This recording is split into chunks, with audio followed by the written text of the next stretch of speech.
तीन दामाद की सास पार्ट 2।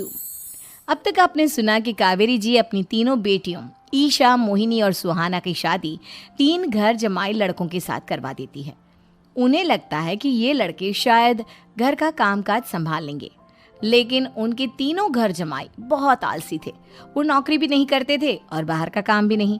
कावेरी जी ने अपनी बेटियों से कहा कि वो प्रेगनेंसी का बहाना बनाकर अपने पतियों को सबक सिखाए। अब सुनिए आगे।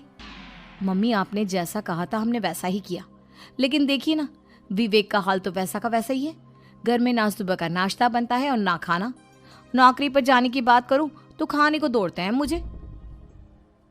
हाँ मम्मी, मैंने भी सुमित को कितनी बार कहा कि अगर नौकरी नहीं करनी तो कोई छोटी सी दुकान ही खोल लो। घर का खर्चा कैसे चलेगा? देखो दोपहर के 12 बजने आए और जनाब अभी तक सो रहे हैं। हाँ मम्मी, ईशा और सुहाना ठीक कहती हैं। अविनाश का भी यही हाल है। जब मैंने अपनी प्रेगनेंसी के बारे में कहा तो मुझसे कहने लगा, अरे दूसरी लड़कियां तो 9-9 महीने तक नौकरी करती है, बस डिलीवरी के टाइम छुट्टी लेती है। मोहिनी, तुम भी नौकरी करो। अब मुझे कहाँ नौकरी मिलेगी? मम्मी बताओ अब मैं क्या करूँ? हे भगवान, क्या सोचकर घर जमाई दामाद लाई थी मैं कि मेरी बेटियां मेरे पास रहेंगी और खुश रहेंगी, लेकिन इन आलसी दामादों ने तो हमारी जिंदगी को भी प्रॉब्लम में डाल दिया है। मैं तो कहती हूँ मम्मी, हम लोग वापस अपनी जॉब पर जाना शुरू कर देते हैं। बता देते हैं इन लोगों को कि हमने प्रेगनेंसी का बहाना किया है। नहीं नहीं बेटा, ऐसी गलती भी मत करना। अगर तुमने ऐसा किया तो इन तीनों की आदत और ख़राब हो जाएगी। अरे आज नहीं तो कल कभी तो तुम प्रेग्नेंट होगी, तब वापस यही प्रॉब्लम आएगी। तब क्या करोगी तुम तीनों? हाँ मम्मी, आपकी बात तो बिल्कुल सही है। इन लोगों को तो सुधारना ही पड़ेगा। लेकिन कैसे? अपने बच्चों के आने की खबर सुनकर भी इन लोगों पर कोई असर नहीं हो रहा। पैसे कमाने के लिए घर से बाहर निकलना ही नहीं चाहते ये तीनों। अब मेरे दिमाग में एक प्लान आया है।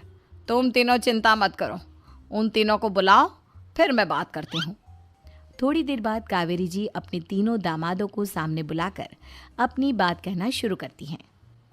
अविनाश, सुमित और विवेक, देखो बेटा, मैं ना तुम तीनों से बड़ा प्यार करती हूँ, इसीलिए तो तुम्हें घर जमाई बना कर रखा है मैंने। अरे मम्मी जी, सीधे सीधे कहिए ना, क्या बात है? प्यार तो हम भी आपको बहुत करते हैं। अरे मम्मी जी, आपकी इज्जत भी बहुत करते हैं। अरे भाई, आपके जैसी सास और कमाने वाली बीवी सबको मिलती है क्या? हाँ मम्मी, विवेक और सुमित ठीक कह रहे हैं। आपकी बेटी से शादी करके मेरी तो ज़िंदगी ही अच्छी हो गई है। जानती हूँ मैं, और ये भी जानती हूँ कि तुम तीनों अपने अपनी बीवियों से बहुत प्यार करते हो। बेटा, बात ऐसी है कि हमारे कुल गुरु ने कहा है कि प्रेग्नेंट होने के बाद मेरी तीनों बेटियां शुरू के 4 महीने हमारे गांव में जाकर रहेगी, जहां मेरे चाचा जी रहते हैं। अरे लेकिन क्यों मम्मी, गांव में जाकर रहने की क्या ज़रूरत है इन तीनों को? वो क्या है ना बेटा, हमारे परिवार को एक श्राप है। अगर मेरी बेटियों ने यहाँ पर बच्चा पैदा करने की कोशिश की तो उनके बच्चों को कुछ भी हो सकता है। इसलिए अब से लेकर 4 महीने पूरे होने तक इन्हें गांव वाले घर में रहना पड़ेगा। हाँ तो इसमें प्रॉब्लम क्या है मम्मी जी? हम भी वहाँ जाकर रहेंगे, पिकनिक मनाएंगे। अरे भाई, बीवी जहाँ हम भी वहाँ। हाँ यार, आइडिया तो बहुत अच्छा है। शहर की ज़िंदगी में रह रहकर परेशान हो चुके हैं, अब कुछ दिन गांव में बिताएंगे।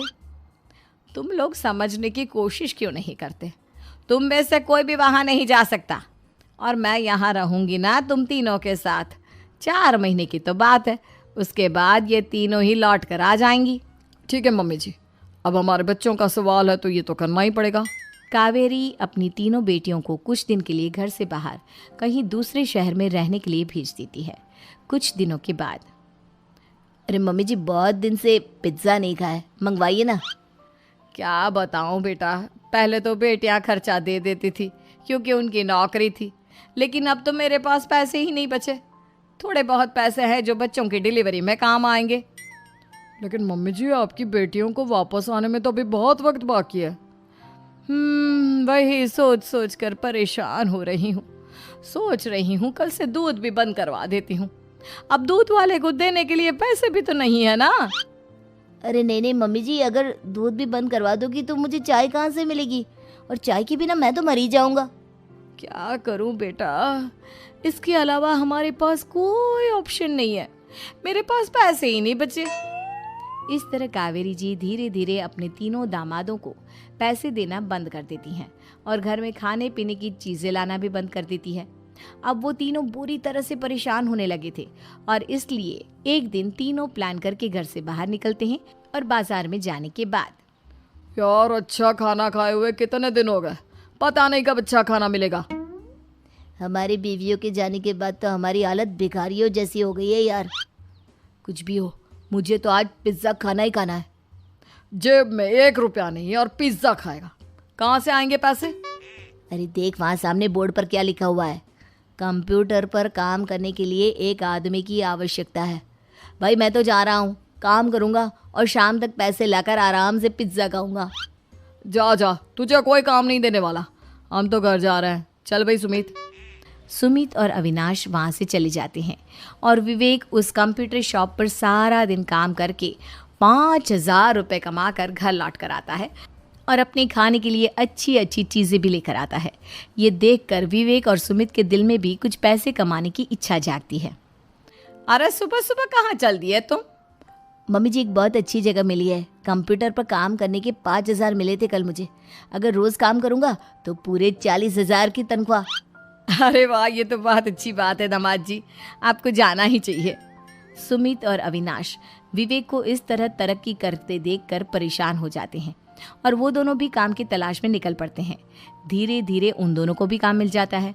अब कावेरी के तीनों दामाद छोटी मोटी नौकरी करके अच्छा पैसा कमाने लगे थे। एक दिन कावेरी उन्हें अपने पास बुलाती हैं। अरे वाह, विवेक 40,000 कमा लेता है, अविनाश 60,000,